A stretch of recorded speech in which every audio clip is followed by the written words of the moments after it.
Okay, so what an honor it is today to meet our very own Millicent Mugabi, who is a country director of the British Council Uganda.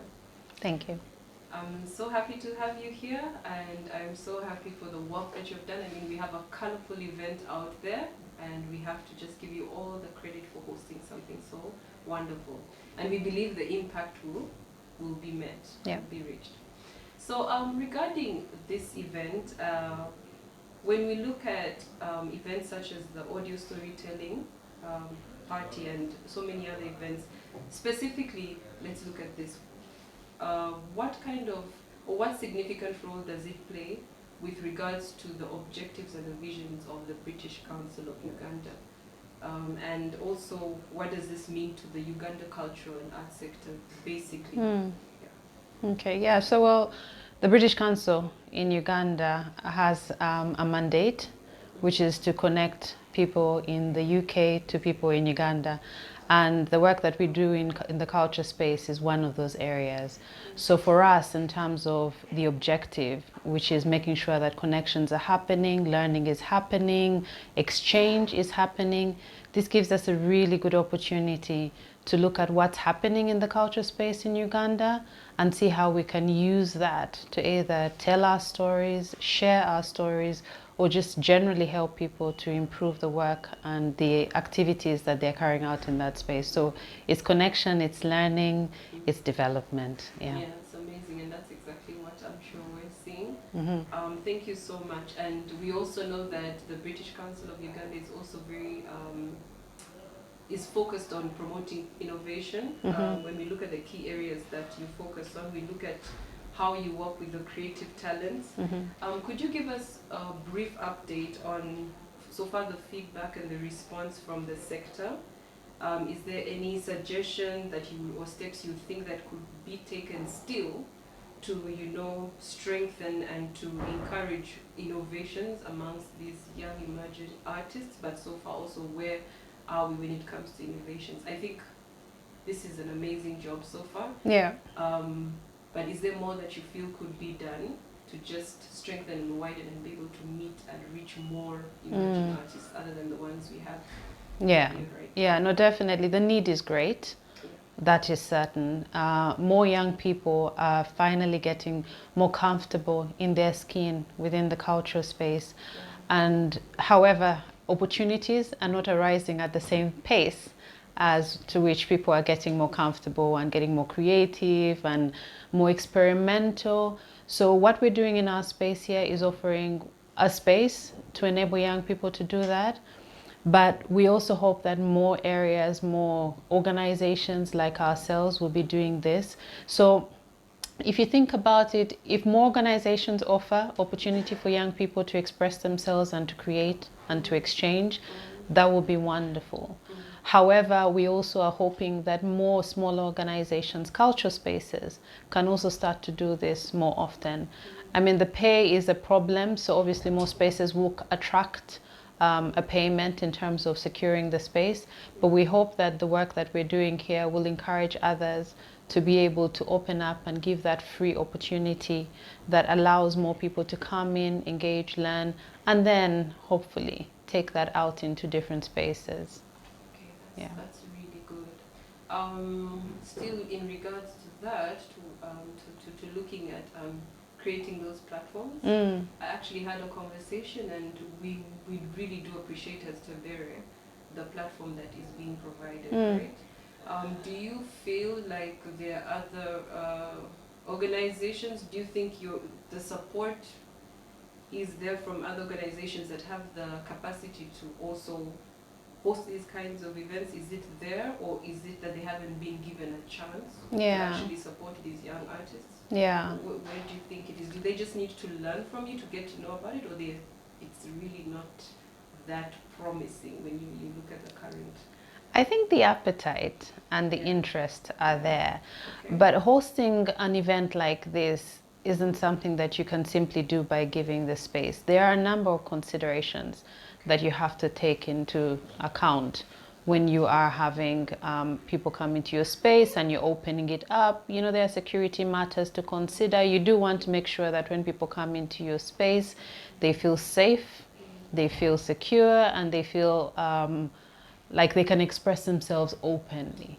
So while many organizations would love to be able to do this, I would understand that some may have restrictions, but I am hoping that by what we do as the British Council, we're also giving other organizations the opportunity to see what it looks like in reality, because it takes very little to open your space up and invite people into it. Yeah.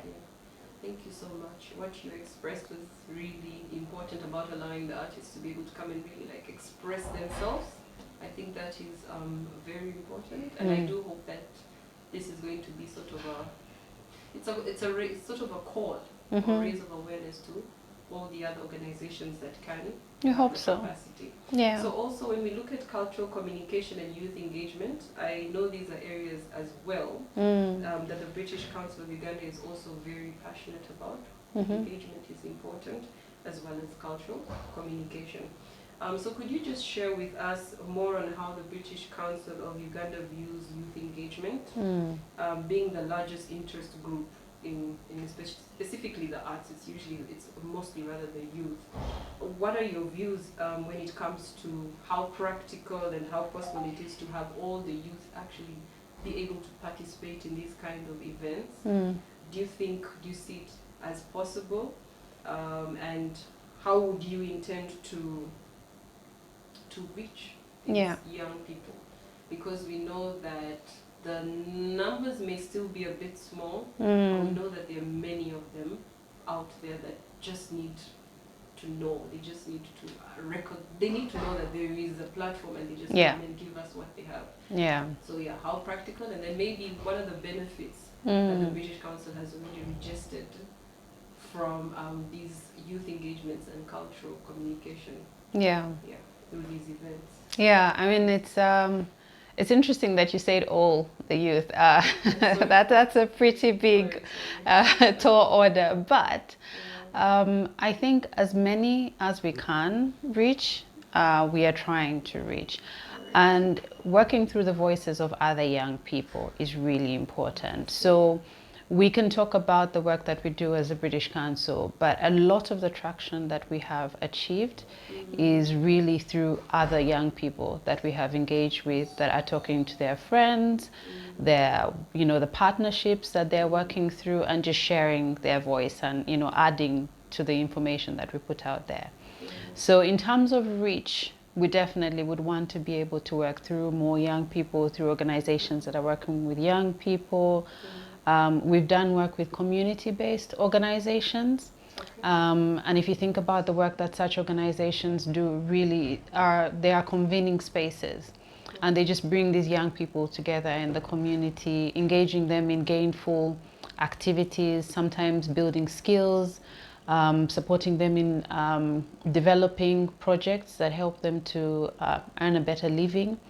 And a lot of that is actually tied to the cultural space.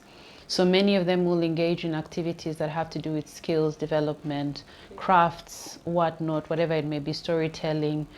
So the linkages between those things are quite fluid.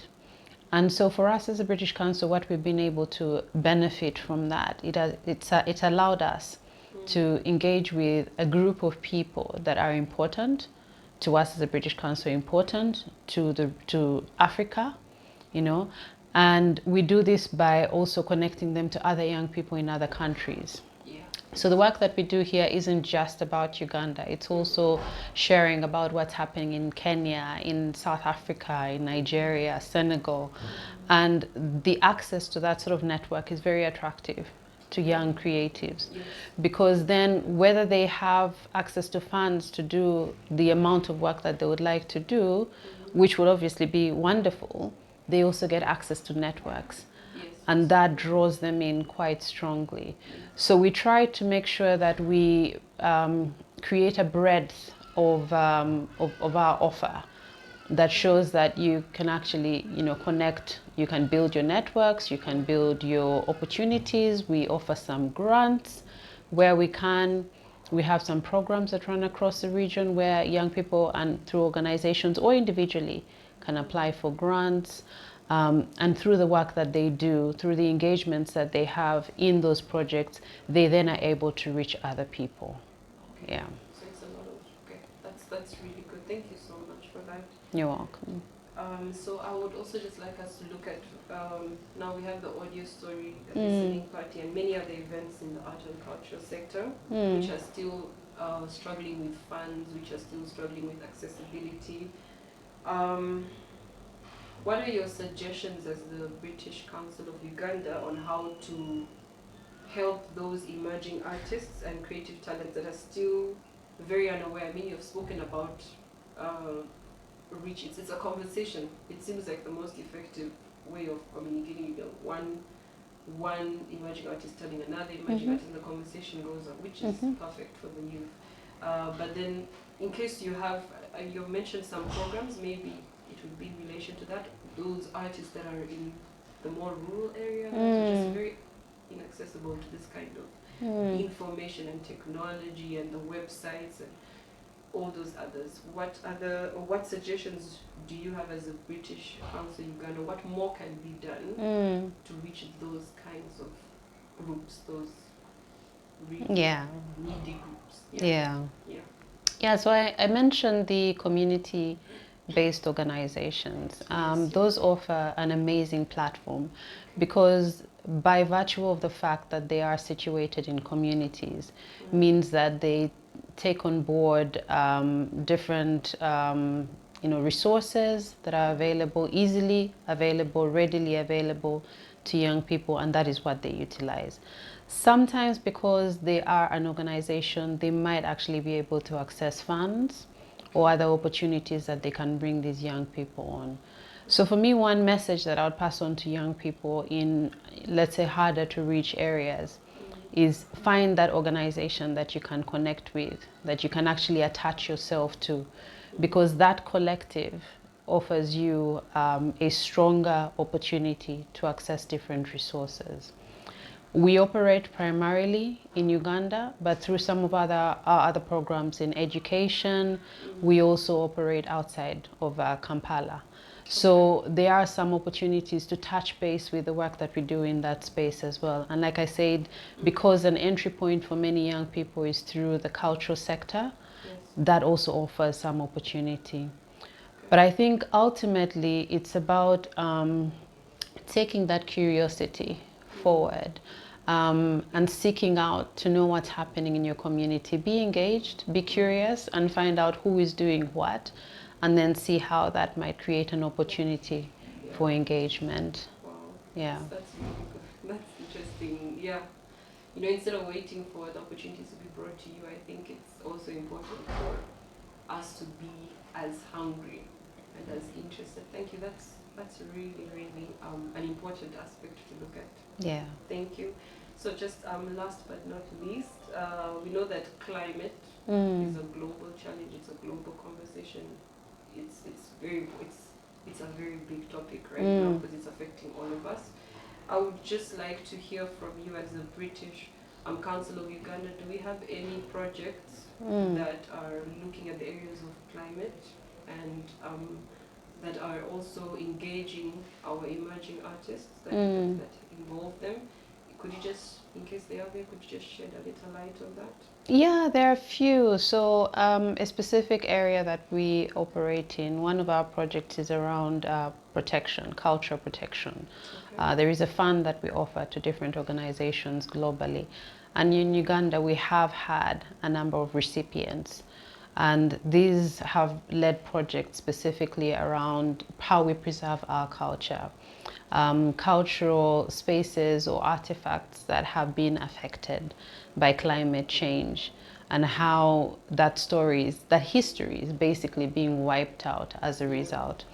So most of it has been around documenting what that history is, to make sure that through documentation there's a preservation that happens, but also by documenting, being able to tell the story so that where there is access to individuals or organizations that have the resources to be able to implement preservation activities, they can be able to say, okay, there is a danger here. In the past, we have also supported different creatives that are looking at how we reuse materials, how sustainable can we be. So we do have some work in our fashion space, which is around using use of natural products. The work with the bark cloth, with recyclable materials, basically thinking about what is within your reach, and on top of that, what is it that you can actually make use of that isn't waste, but helps you to create something interesting, something new, something that tells a story. So yeah, through our work with creatives, there are a number of creatives that we've encountered that we've supported to develop their work in that area. Okay. Perfect. Okay, so this brings us to the end of our conversation, our discussion and interview, and I just want to thank you for the time you've given us. My And pleasure. as the British Council of Uganda, we want to thank you for creating this platform for young emerging artists. We appreciate it. I am an artist myself. I love this.